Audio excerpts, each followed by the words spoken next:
History facts کے معزز دوستو السلام علیکم۔ ناظرین گرامی، لیلۃ القدر یعنی شب قدر کے بارے میں تو آپ نے سنا ہی ہوگا، جو رمضان المبارک کے آخری عشرے کی طاق راتوں میں سے کسی ایک رات کو ہوتی ہے۔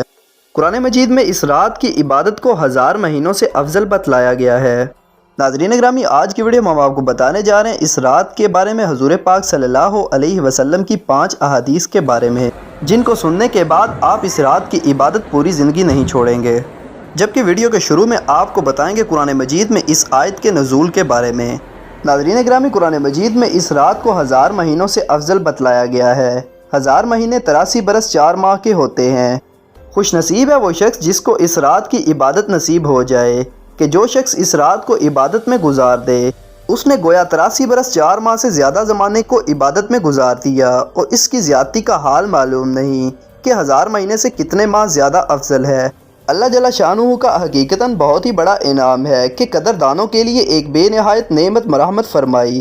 در منصور میں حضرت انس رضی اللہ تعالیٰ عنہ سے حضور پاک صلی اللہ علیہ وسلم کا یہ ارشاد نقل ہے کہ شب قدر حق تعالی شانہ نے میری امت کو مرحمت فرمائی ہے، پہلی امتوں کو نہیں ملی تھی۔ ناظرین گرامی، قرآن مجید میں اگر اس صورت کے پس منظر میں جائیں تو آپ کو بتاتے ہیں حضور پاک صلی اللہ علیہ وسلم نے پہلی امتوں کے عمروں کو دیکھا کہ بہت ہوئی ہیں، اور آپ صلی اللہ علیہ وسلم کی امت کی عمریں بہت تھوڑی ہیں۔ اگر وہ نیک اعمال ان کی برابری میں کرنا چاہیں تو ناممکن ہے۔ اس سے اللہ کے لاڈلے نبی کو رنج ہوا، اس کی تلافی میں یہ رات مرحمت ہوئی۔ جبکہ بعض روایات سے معلوم ہوتا ہے کہ نبی کریم صلی اللہ علیہ وسلم نے بنی اسرائیل کے ایک شخص کا ذکر فرمایا کہ 1000 مہینے تک اللہ کے راستے میں جہاد کرتا رہا۔ اس بات پر صحابہ رضی اللہ تعالیٰ عنہم کو رشک آیا تو اللہ جل شانہ نے اس کی تلافی کے لیے اس رات کا نزول فرمایا۔ ایک روایت میں ہے کہ نبی کریم صلی اللہ علیہ وسلم نے بنی اسرائیل کے 4 حضرات کا ذکر فرمایا، جن میں حضرت ایوب علیہ السلام، حضرت زکریا علیہ السلام، حضرت حزقیال علیہ السلام، حضرت یوشع علیہ السلام کہ 80 برس تک اللہ کی عبادت میں مشغول رہے اور پلک جھپکنے کے برابر بھی اللہ کی نافرمانی نہیں کی۔ اس پر صحابہ کرام رضی اللہ تعالیٰ عنہم کو حیرت ہوئی تو حضرت جبرائیل علیہ السلام حاضر خدمت ہوئے اور سورۃ القدر سنا۔ ناظرین گرامی، اس کے علاوہ اور بھی بہت سی روایات ہیں، لیکن ان میں اختلاف پایا جاتا ہے، جن کی وجہ سے ان کا ذکر نہیں کیا جا رہا۔ اس قسم کے اختلافات روایات کی اکثر وجہ یہ ہوتی ہے کہ ایک ہی زمانہ میں جب مختلف واقعات کے بعد کوئی آیت نازل ہوتی ہے تو ہر واقعے کی نسبت ہو سکتی ہے۔ بہرحال سبب نزول جو کچھ بھی ہوا ہو، لیکن امت محمدیہ صلی اللہ علیہ وسلم کے لیے یہ اللہ تعالیٰ کی طرف سے بہت بڑا انعام ہے۔ ناظرین گرامی، اس آیت کی تفسیر کے بارے میں تھوڑا سا آپ کو بتاتے ہیں۔ تعوذ و تسمیہ کے بعد انا انزلناہ فی لیلۃ القدر، بے شک ہم نے قرآن پاک کو شب قدر میں اتارا ہے، یعنی قرآن پاک لوح محفوظ سے آسمان دنیا پر اسی رات میں اترا ہے۔ یہی ایک بات اس رات کی فضیلت کے لیے کافی کہ قرآن پاک جیسی عظمت والی چیز کا اس رات میں نزول ہوا ہو، چہ جائے کہ اس میں اور بھی بہت سی برکات اور فضائل شامل ہو گئے، جس پر ارشاد باری تعالیٰ ہے وما ادراک ما لیلۃ القدر۔ آپ کو کچھ معلوم بھی ہے کہ یہ شب قدر کیسی بڑی چیز ہے، یعنی اس رات کی بڑائی اور فضیلت کا آپ کو علم بھی ہے کہ کتنی خوبیاں اور کس قدر فضائل اس میں ہیں۔ اس کے بعد اللہ تعالیٰ چند فضائل کا ذکر آیات میں فرماتے ہیں، لیلۃ القدر خیر من الف شہر، شب قدر 1000 مہینوں سے بہتر ہے، یعنی 1000 مہینہ تک عبادت کرنے کا جس قدر ثواب ہے، اس سے زیادہ شب قدر میں عبادت کرنے کا ثواب ہے، اور اس کی زیادتی کا علم نہیں کہ کتنی زیادہ ہے۔ تنزل الملائکہ، اس رات میں فرشتے اترتے، والروح فیہا، اس رات میں روح القدس یعنی حضرت جبرائیل علیہ السلام بھی نازل ہوتے ہیں۔ سنن بہقی میں حضرت انس رضی اللہ تعالیٰ عنہ کے واسطے سے نبی کریم صلی اللہ علیہ وسلم کا ارشاد منقول ہے کہ شب قدر میں حضرت جبرائیل علیہ السلام فرشتوں کے ایک گروہ کے ساتھ اترتے اور جس شخص کو ذکر وغیرہ میں مشغول دیکھتے ہیں اس کے لیے رحمت کی دعا کرتے ہیں، بِإِذْنِ رَبِّهِمْ مِنْ كُلِّ أَمْرٍ، اپنے پروردگار کے حکم سے ہر امر خیر کو لے کر زمین کی طرف اترتے ہیں۔ مظاہر حق میں لکھا ہے کہ اس رات میں ملائکہ کی پیدائش ہوئی اور اسی رات میں آدم علیہ السلام کا مادہ جمع ہونا شروع ہوا۔ اس رات میں جنت میں درخت لگائے گئے اور دعا وغیرہ کا قبول ہونا تو بکثرت روایات میں وارد ہے۔ در منصور کی ایک روایت میں ہے کہ اسی رات میں حضرت عیسیٰ علیہ السلام کو آسمان پر اٹھایا اور اسی رات میں بنی اسرائیل کی توبہ بھی قبول ہوئی۔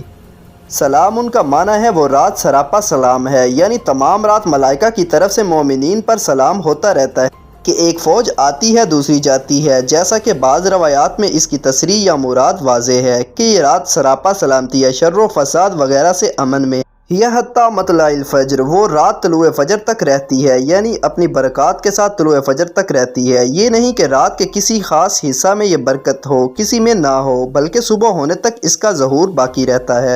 اس سورہ مبارکہ کے علاوہ خود اللہ جل جلالہ نے کلام پاک میں اس رات کی کئی نوع کی فضیلتیں بیان کی ہیں۔ ناظرین اکرامی، اب آپ کو بتاتے ہیں اس رات کے حوالے سے نبی پاک صلی اللہ علیہ وسلم کی چند فضیلت بھری احادیث کے بارے میں۔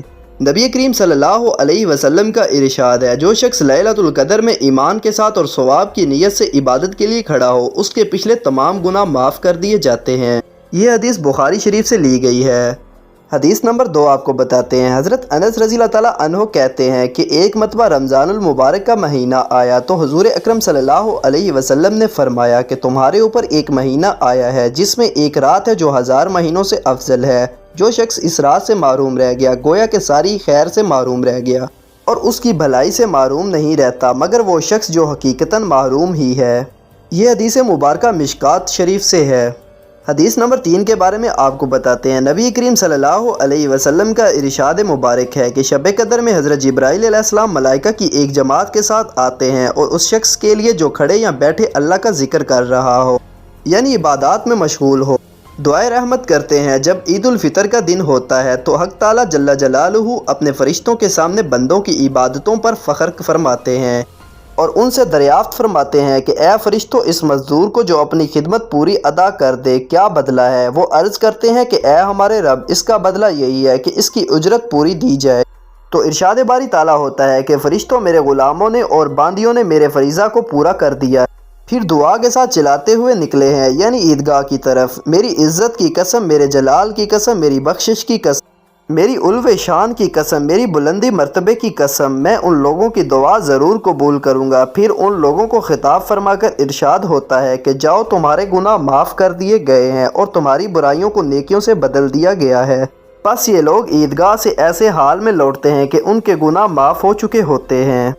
ناظرین اکرامی، اب آپ کو بتاتے ہیں اس رات کے تعین اور اس رات کی پہچان کے بارے میں۔ حضرت عائشہ رضی اللہ تعالیٰ عنہا نبی کریم صلی اللہ علیہ وسلم سے نقل فرماتی ہیں کہ لیلۃ القدر کو رمضان کے اخیرہ عشرہ کی طاق راتوں میں تلاش کیا کرو۔ حضرت عبادہ رضی اللہ تعالیٰ عنہ کہتے ہیں کہ نبی کریم صلی اللہ علیہ وسلم اس لیے باہر تشریف لائے تاکہ ہمیں شب قدر کی اطلاع فرما دیں، مگر 2 مسلمانوں میں جھگڑا ہو رہا۔ حضور پاک صلی اللہ علیہ وسلم نے ارشاد فرمایا کہ میں اس لیے آیا تھا کہ تمہیں شب قدر کی خبر دوں، مگر فلاں شخصوں میں جھگڑا ہو رہا تھا جس کی وجہ سے اس کا تعین اٹھا لیا گیا۔ کیا مشکل ہے کہ یہ اٹھا لینا اللہ کے علم میں بہتر ہو، لہٰذا اس رات کو 9ویں اور 7ویں اور 5ویں رات میں تلاش کیا کرو۔ ایک اور روایت میں حضرت عبادہ رضی اللہ تعالیٰ عنہ نے نبی کریم صلی اللہ علیہ وسلم سے شب قدر کے بارے میں دریافت کیا تو آپ صلی اللہ علیہ وسلم نے ارشاد فرمایا کہ رمضان کے اخیر عشرہ کی طاق راتوں میں، یعنی 21، 23، 25، 27، 29، ان راتوں میں اس رات کو تلاش کرو۔ جو شخص ایمان کے ساتھ ثواب کی نیت سے اس رات میں عبادت کرے، اس کے پچھلے سب گناہ معاف ہو جاتے ہیں۔ اس رات کی من جملہ اور علامتوں کے یہ ہیں کہ وہ رات کھلی ہوئی چمکدار ہوتی ہے، صاف شفاف، نہ زیادہ گرم نہ زیادہ ٹھنڈی، بلکہ معتدل ہوتی ہے، گویا کہ اس میں انوار کی کثرت کی وجہ سے چاند کھلا ہوا ہے۔ اس رات میں صبح تک آسمان کے ستارے شیاطین کو نہیں مارے جاتے۔ نیز اس کی علامتوں میں سے یہ بھی ہے کہ اس کے بعد صبح کو آفتاب بغیر شعاع کے طلوع ہوتا ہے، ایسا بالکل ہموار ٹکیا کی طرح ہوتا ہے جیسا کہ 14ویں رات کا چاند۔ اللہ جل شانہ نے اس دن کے آفتاب کے طلوع کے وقت شیاطین کو اس کے ساتھ نکلنے سے روک دیا، بخلاف اور دنوں کے طلوع آفتاب کے وقت شیطان کا اس جگہ ظہور ہوتا ہے۔